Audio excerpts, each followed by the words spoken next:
ہندوستان میں جہاں جہاں میں انچارج رہا تو میں نے پارٹی کو پروگرام نہیں دیا، میں نے پروگرام بنایا لیکن اس کو امپلیمنٹ خود ہی کیا، جس کی مثالیں بہت ہے۔ پنجاب ہے، کیرلا ہے، آندھرا ہے، تامل ناڈو ہے،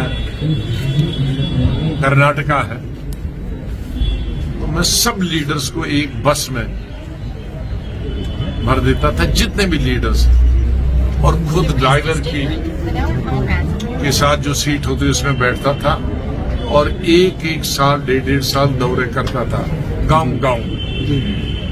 تو میں اس بات کے لیے مشہور ہوں کہ میں کسی کو آگے نہیں پھنساتا ہوں، خود لیڈ لیتا ہوں۔ نتائج کچھ بھی ہوں، نتائج عوام کے ہاتھ میں ہوتے ہیں، اللہ کے ہاتھ میں ہوتے ہیں۔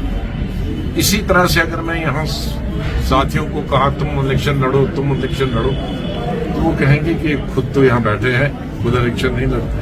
تو اس نے کہا کہ I should lead from the front۔ یہ تو ایک وجہ ہے تاکہ پارٹی کا مورال بھی بڑھے اور سیٹ بھی جیتے۔ اور دوسری وجہ، شروعات میں نے پارلیمنٹ میں لوک سبھا سے ہی کی، لیکن اس کے بعد زیادہ تر میں راجیہ سبھا میں رہا۔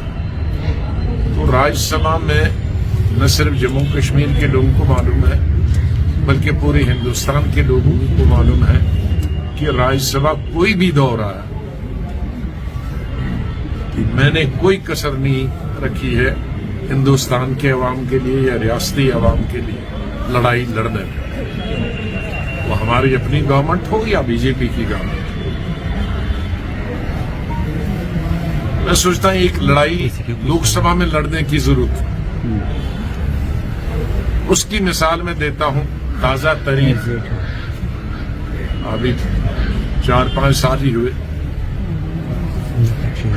جب ہمارا سب سے بڑا اثاثہ اسٹیٹ کا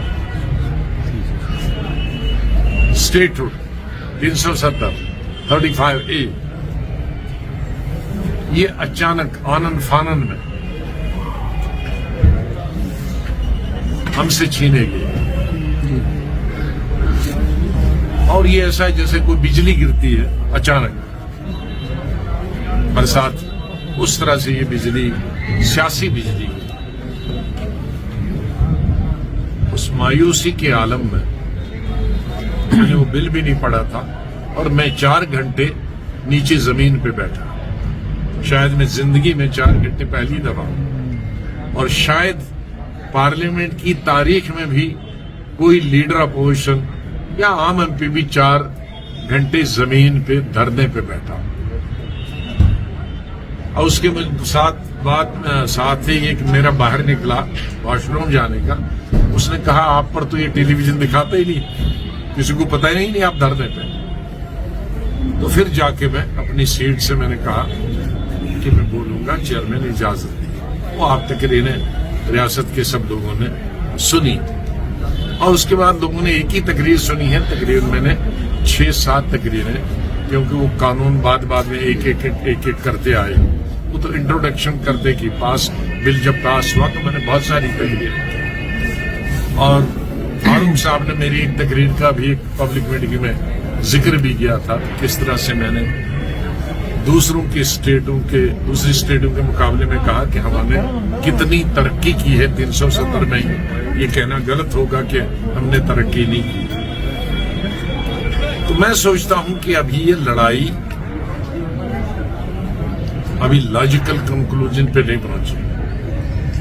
اس لڑائی کا یہ فائدہ ہوا کہ وزیر اعظم نے اور ہوم منسٹر نے ہماری وہ ریکویسٹ منظور کی کہ اسٹیٹ ہوڈ دیں گے، جو کہ پہلے اڑا لی تھی۔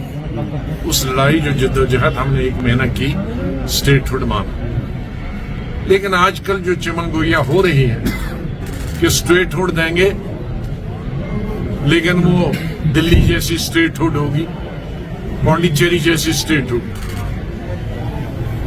مطلب لا اینڈ آرڈر بھی گورنمنٹ آف انڈیا کے پاس ہوگا، گورنر بھی ہوگا، لیفٹیننٹ گورنر بھی ہوگا، چیف منسٹر بھی ہوگا، اور ہر فائل، ہر کیبنٹ کا فیصلہ لیفٹیننٹ گورنر کے پاس، تو وہ ہمیں منظور نہیں، غلام نبی آزاد کو منظور نہیں، اور شاید جموں کشمیر کا ہندو، مسلمان، کشمیری، پہاڑی، گوجری کسی کو بھی وہ منظور نہیں۔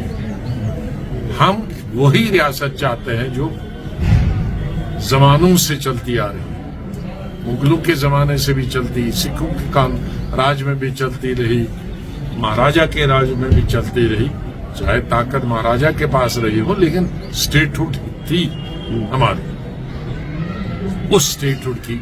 اس سے پہلے کہ الیکشن اسمبلی کا کبھی ہو جائے 6 مہینے بعد، 8 مہینے بعد، سال بعد، اور پھر اس وقت ہم کہیں گے ہمارے ہاتھ میں کچھ نہیں ہے، یہ تو اسٹیٹ ہوڈ تو مل گئی، گورنمنٹ آف انڈیا نے تو وعدہ کیا، لیکن یہ کیسی، یہ تو لنگڑی لولی اسٹیٹ۔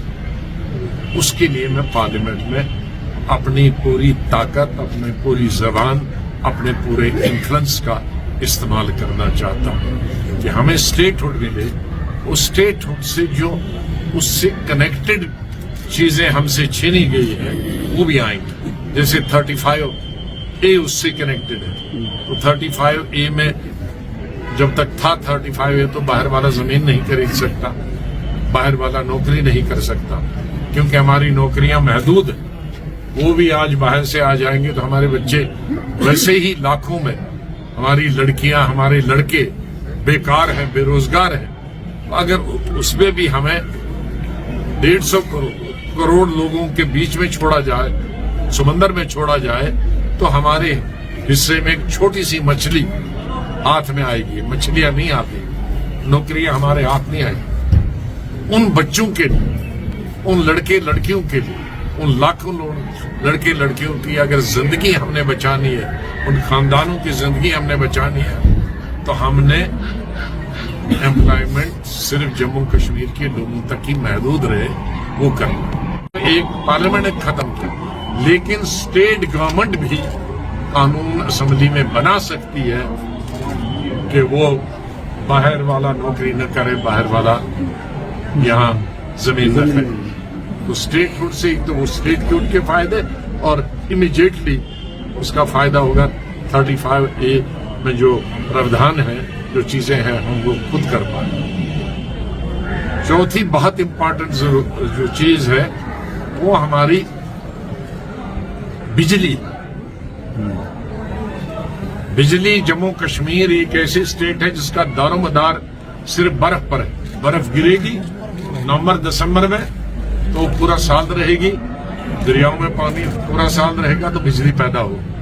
لیکن بدقسمتی سے مسلسل 2 سالوں سے، گزشتہ 2 سالوں سے مارچ کے مہینے یا اینڈنگ فروری میں برف گر رہی ہے، جس کی عمر 1 مہینے یا 1.5 مہینے سے زیادہ نہیں، اور ہم شکار ہو رہے ہیں بجلی نہ ہونے کی وجہ سے۔ اس لیے وہ بھی ضرورت ہے، اس کے لیے لڑائی لڑنی۔ پرائم منسٹر صاحب ابھی کچھ دن پہلے یہاں آئے تھے تو مجھے جموں میڈیا نے بھی پوچھا، کشمیر میڈیا نے بھی یہاں پوچھا کہ آپ پی ایم سے کیا چاہتے ہیں۔ میں نے کہا 1000 یا 2000 میگا واٹ کا تھرمل پروجیکٹ جموں میں، 1 یا 2000 میگا واٹ کا تھرمل پروجیکٹ کشمیر میں، کیونکہ کانگریس کے وقت میں نے منظور کرایا تھا 1000 میگا واٹ کا جموں میں، لیکن اس کے بعد میں جب میں سی ایم تھا، لیکن میں سی ایم سے ہٹا تو اس کے بعد اس کو کسی نے پوچھا ہی نہیں، فالو اپ نہیں ہوا۔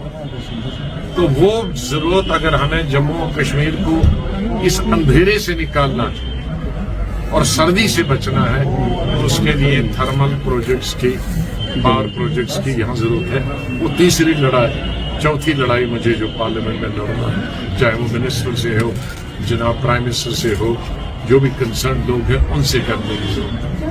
کشمیری پنڈتس کا بہت بڑا مسئلہ ہے، ان کے بھی جب سرکار چاہے تو ان کو کم کر دیتی، جب چاہے ان کو کہتی ہے کہ آپ کا اناج بند کریں۔ ہمارے گجر بھائی ہیں، بکروال بھائی ہیں، ان کا اناج بند کر دیا، ان کا پیسہ بند کر دیا ہے۔ تو یہ چیزیں بہت ساری ہیں جو ہمیں لڑائی لڑنی ہے، اور میں سمجھتا ہوں کہ میرے اپنے تجربے سے، چاہے وہ ایم پی کا ہو، منسٹر کا ہو، لیڈر اپوزیشن کا ہو، میں وہ لڑائی اچھی طرح سے لڑ سکتا ہوں، بجائے اس کے کہ خالی یہاں اسٹیٹمنٹ دیں. اسٹیٹمنٹوں کو مجھے معلوم ہے کوئی پوچھتا نہیں ہے. یہ لوگوں کی سیٹسفیکشن کے لیے اسٹوری. جہاں بارڈر پہ لڑائی ہوتی ہے بارڈر پہ ہی جنگیں جیتی جاتی ہیں, اسٹیٹمنٹ سے کوئی جنگ جیتی نہیں جاتی. تو یہ بھی اس کا جو بارڈر ہے وہ پارلیمنٹ کے اندر ہے. یہ جو چیزیں ہیں یہ پارلیمنٹ ہی ایک فورم ہے جہاں یہ لڑائی لڑنا ہے. اس لڑائی میں مجھے کشمیر کے عوام کا بھی اور جموں کے عوام کا بھی مجھے ساتھ ہونا چاہیے, سہیوگ ہونا چاہیے. شاید وہ اسکول میں پڑھتے تھے. میں نے پہلا الیکشن مہاراشٹر سے لڑا, دوسرا الیکشن بھی مہاراشٹر سے لڑا, تیسرا الیکشن بھی مہاراشٹر سے لڑا. یہ تو یہاں کی بات ہے. ایک ڈسٹرکٹ اور 95% ہندو میں لڑا, مسلمان صرف 5%. تو غلام نبی آزاد یہ تو یہاں بیچ میں مہاراشٹر کے اور اس کے 7 اسٹیٹیں, میں 7 اسٹیٹیں پار کر کے بھی لڑ سکتا ہوں اور جیت سکتا ہوں. پارلیمنٹ میں آیا. سر ان کا یہ بھی کہنا ہے کہ میں عمر صاحب سے کوئی لڑائی نہیں کرتا ہوں. میں ان تمام لوگوں کے لیے کہتا ہوں کہ وہ جو کہتے ہیں کہ وہاں سے کیوں نہیں لڑے وہاں سے لڑے, ان کے لیے تمام لوگوں کے لیے کہتا غلام نبی آزاد مہاراشٹر سے بھی لڑ سکتا ہے اور وہاں سے بھی جیت سکتا ہے جب مجھے کوئی جانتا نہیں تھا. سر یہ بھی سننے جا رہی ہے اس کی وجہ سے آزاد صاحب اسی پہ لگے. میں کسی گرینڈ الائنس کا حصہ نہیں تھا, نہ نیشنل, نہ NDA کا, نہ UPA کا, نہ یہاں کا.